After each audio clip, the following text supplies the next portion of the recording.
I am here doing some lines. We're just looking for finding the slope of the line in this equation or these problems, but I'm actually just going to create a whole new equation that would work that is parallel. But again, this is really looking for just what the slope is.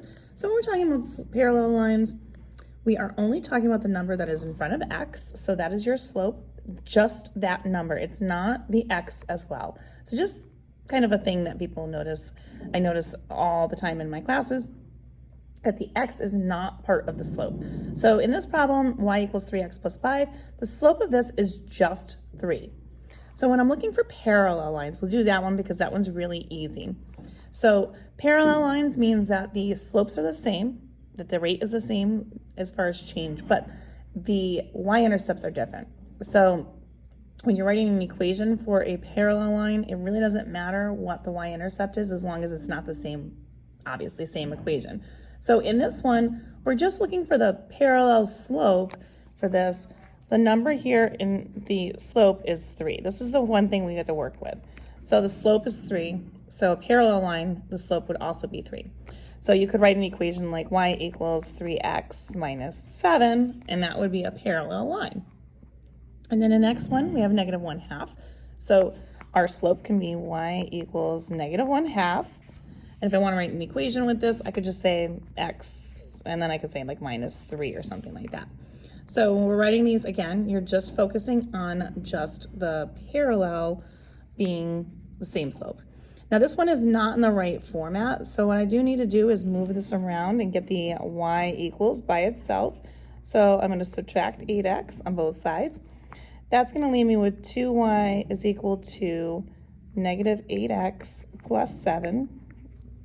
And then we want to get the y by itself by dividing everything by 2.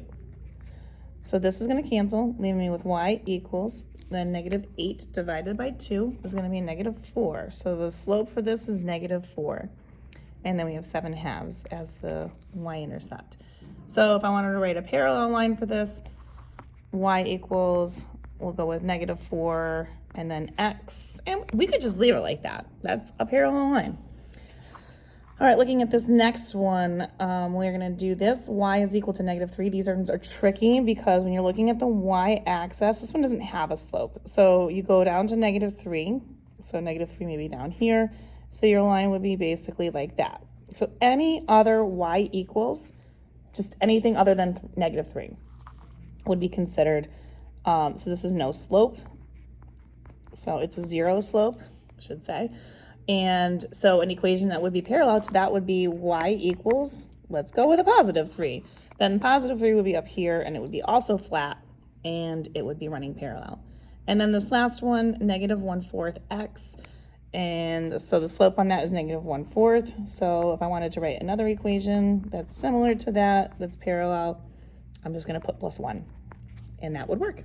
And I will do the parallel with the perpendicular on another video in just a second. So if you want more questions like this, you can find them on the YouTube channel. You want algebra, check them out under parallel and perpendicular playlist.